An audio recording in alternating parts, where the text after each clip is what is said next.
now we see the merits of Mendeleev periodic table. तो जैसा कि अभी हमने Mendeleev periodic table के बारे में पढ़ा, तो टेबल को हमने स्टडी किया, तो यहाँ पे उनके कुछ मेरिट्स है. Merits are also called as advantages. Okay, मतलब उनके जो टेबल उन्होंने जो बनाया था उसका एडवांटेज क्या था, ठीक है, उनके मेरिट्स क्या क्या थे. तो 3 मेरिट्स थे टोटल. ओके, हो सके मैंने उतना श्रिंक किया है इसे पॉइंट्स को, ताकि आप लोग के लिए भी इजी हो स्टडी करने के लिए. Okay, if you compare with your text books you will observe it, right. So first point जो ये है, revised atomic masses for given proper place in empty. और जो एमपीटी क्या है यहाँ पे, मेंडेलीव पीरियोडिक टेबल, मैंने शॉर्ट में लिखा है, बट आपको एग्जाम में लिखना है ऐसे. So revised atomic masses for given proper places in MPT. for नहीं आएगा, इज आएगा यहाँ पे, मैंने for लिख दिया. ओके, तो revised atomic masses is given proper place in MPT, मतलब मेंडेलीव पीरियोडिक टेबल में. अच्छा, रिवाइज्ड एटॉमिक मासेस क्या है? देखो बहुत सारे ऐसे एलिमेंट्स थे जिनके एटॉमिक मासेस ना थोड़े गलत हो गए थे, तो उनको फिर से स्टडी किया गया, रिवाइज्ड. ओके, उनको फिर से स्टडी किया गया और उनको फिर प्रॉपर जगह पे रखा गया. तो जैसा कि बेरिलियम एग्जांपल के तौर पे, तो बेरिलियम का एटॉमिक मास जो था वो था 14.09, बट जो उसको रिवाइज किया गया, so change to correct value of 9.4. तो यहाँ पे ये 9.4 पे आ गया. तो यहाँ पे जो हमारा बेरिलियम है, जिसको हमने शॉर्ट में बी से डिनोट करते हैं, then beryllium is placed before boron. तो जो हमारा बोरॉन था, बोरॉन 5वें नंबर पे. तो या फिर अगर हम बात करें इस मेंडेलीव पीरियोडिक टेबल के हिसाब से, जिसके पहले अभी हमने जो बनाया था, अगर आप देखोगे तो बोरॉन के पहले बीई है, बेरिलियम है, ठीक है. मतलब हमने यहाँ पे ये चेंजेस किया, तो ये चेंजेस किसने किया था? मेंडेलीव ने किया था. तो ये उनका सही था चेंजेस, जो कि हमारे मॉडर्न पीरियोडिक टेबल में जो हम आगे पढ़ने वाले हैं, तो उसमें वो चीजें करेक्ट निकली, ठीक है. तो ये इनका एक मेरिट हो गया. सेकंड मेरिट क्या था? सी, सेकंड मेरिट के लिए मैंने अभी जो आपको टेबल बताया था मेंडेलीव पीरियोडिक टेबल, उसके अंदर मैंने बताया था कि मेंडेलीव ने कुछ जगह खाली छोड़ दी थी, या कुछ एम्प्टी स्पेसेस थे, और उस एम्प्टी स्पेसेस में फ्यूचर में आने वाले एलिमेंट्स के एटॉमिक मासेस को और उनकी प्रॉपर्टी को मेंडेलीव ने पहले से ही प्रेडिक्ट कर लिया था. मतलब फ्यूचर में जो एलिमेंट्स डिस्कवर होंगे उनका एटॉमिक मास ये होगा और उनकी प्रॉपर्टीज ये होंगी, ऐसा उन्होंने बताया था. बट वो एलिमेंट्स उस वक्त तक जब मेंडेलीव ने टेबल बनाया था वो डिस्कवर नहीं हुए थे, ठीक है.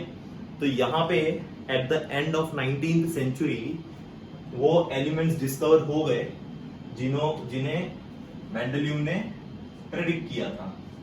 याद है टेबल में हमने ये 4 नंबर देखे थे, 44, 68 एंड 72. अगर नहीं याद है तो आप एक बार वापस से वीडियो को बैक कीजिए, ठीक है.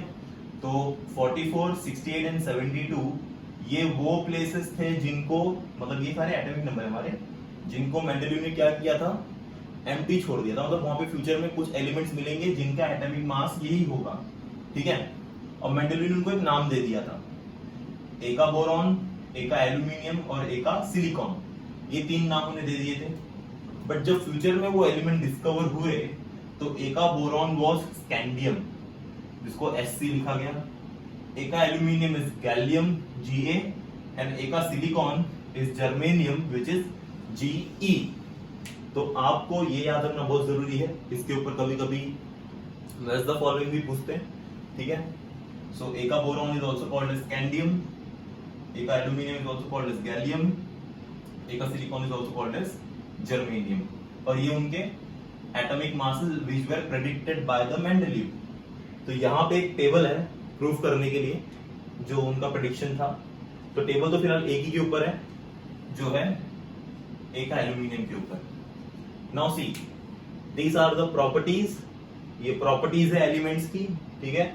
ये हमारा एक का एल्यूमिनियम जो प्रेडिक्टेड था, मेंडेलीव ने जिसे प्रेडिक्ट किया था.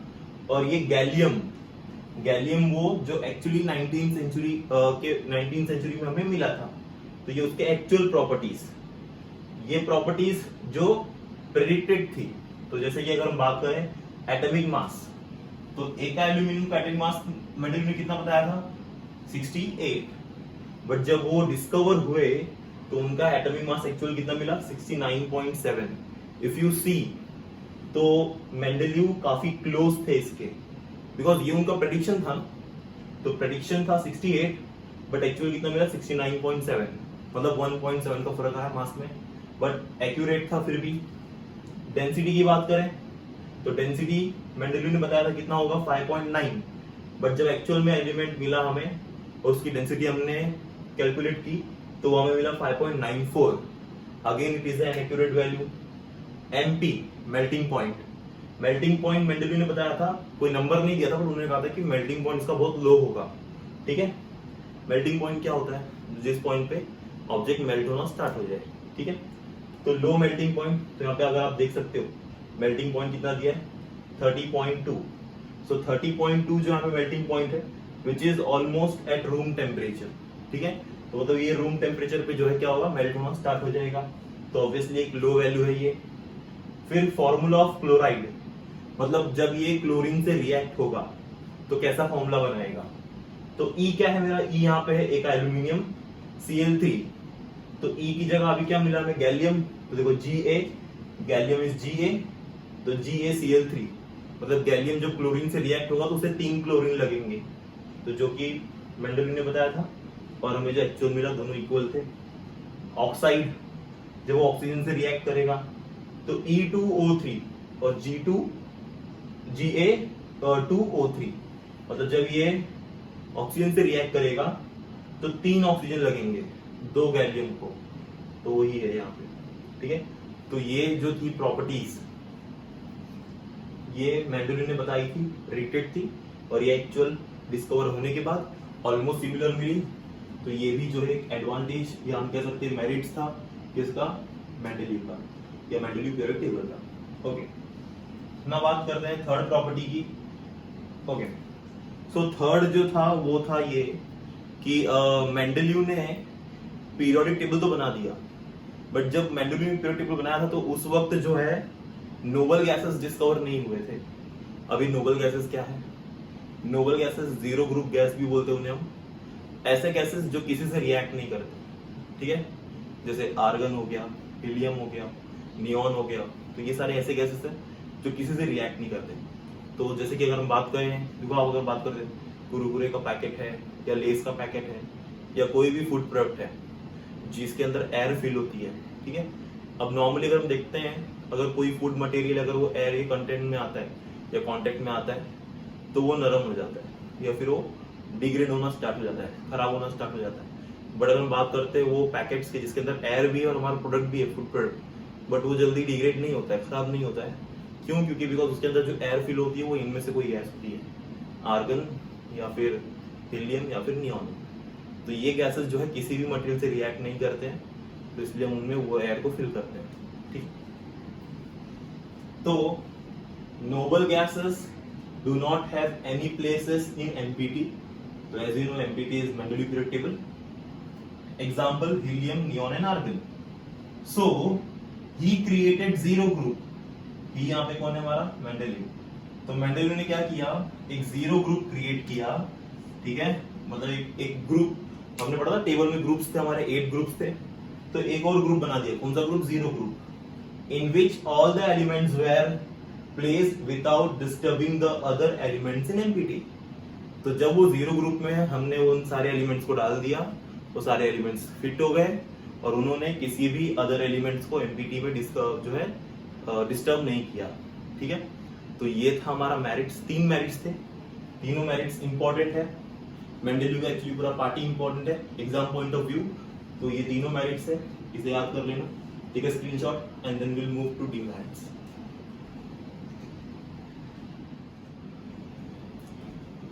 So now we see the demerits of Mendeleev periodic table. So in demerits is nothing but the disadvantages.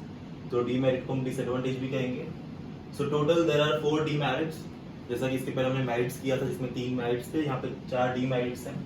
तो पहला demerit ये है ambiguity in the sequence of cobalt and nickel in MPT, that is Mendeleev periodic table, as they have same atomic masses. See ambiguity मतलब क्या है? Ambiguity मतलब एक problem create हो गई थी, किसको लेकर? कोबाल्ट और निकल को लेकर। और क्यों हो गई थी? उनके सीक्वेंस में। See when we are placing the elements in the Mendeleev periodic table, तो मेंडलीव जब एलिमेंट्स को प्लेस किया था पीरियोडिक टेबल में, तो एलिमेंट्स को प्लेस किया था on the basis of the atomic mass. But जब हम बात करते हैं कोबाल्ट और निकल की, तो इन दोनों का जो एटॉमिक मास है वो क्या है? सेम है। तो because of same atomic mass, तो पहले किसको रखा जाए? कोबाल्ट को पहले रखा जाए या निकल को पहले रखा जाए? तो ये एक जो है सबसे बड़ा प्रॉब्लम था। बट ये प्रॉब्लम आगे जाके सॉल्व हो जाता है जब हम मॉडर्न पीरियोडिक टेबल में आते हैं। But in Mendeleev periodic table this was the problem, therefore this is considered to be as a disadvantage. Coming to next, a big challenge was posed in placing isotopes in Mendeleev periodic table. So एक बहुत बड़ा challenge आ गया था isotopes को place करना Mendeleev periodic table में। Now what are isotopes exactly? So isotopes वो element होते हैं जिनका केमिकल प्रॉपर्टी सेम होता है बट उनका एटॉमिक मासेस डिफरेंट होता है। मतलब एक ही एलिमेंट, जैसा मैंने यहाँ पे एग्जांपल के तौर पे लिखा है, अब मैंने एक ही लिखा है बिकॉज ये जो लिखने का तरीका है ये आप मॉडर्न पीरियोडिक टेबल में सीखोगे।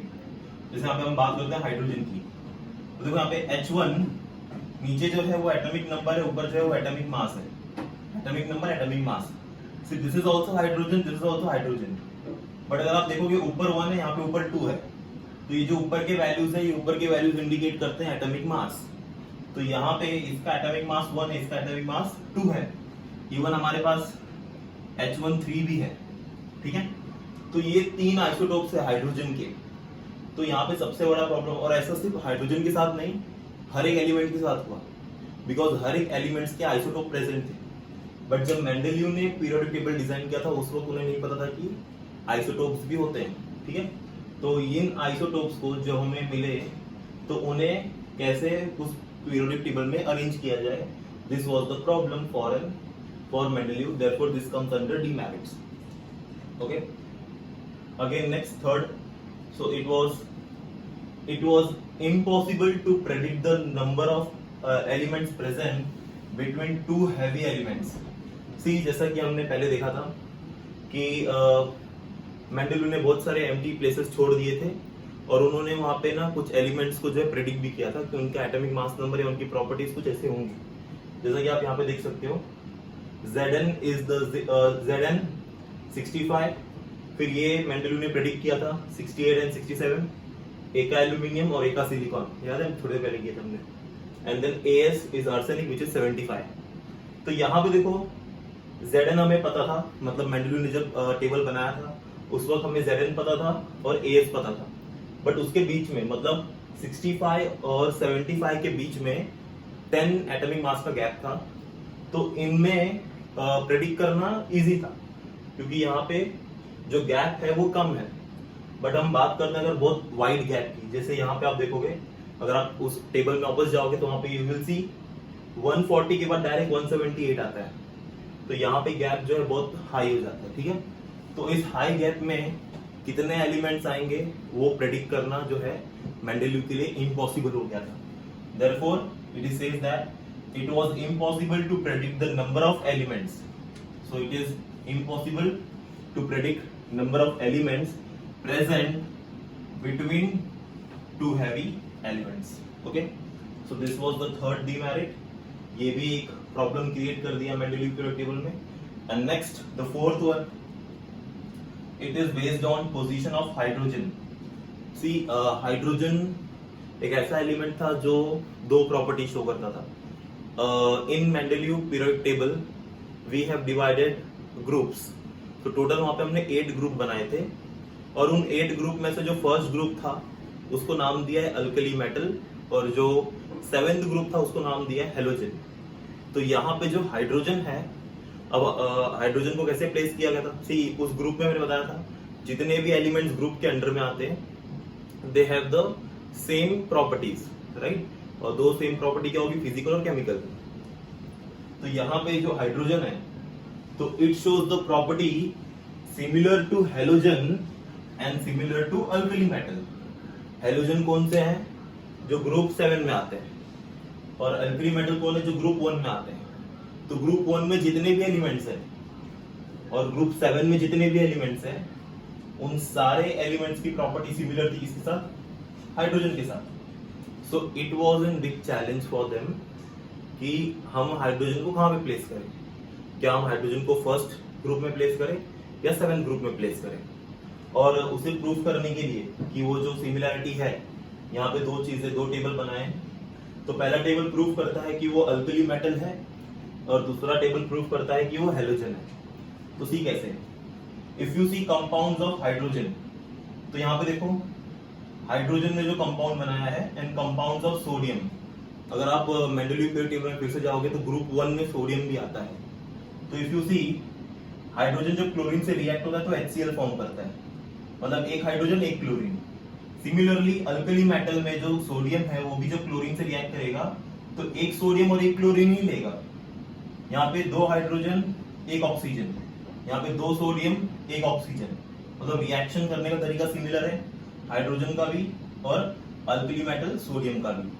Therefore we say that it shows property similar to alkali metal which is come under group 1.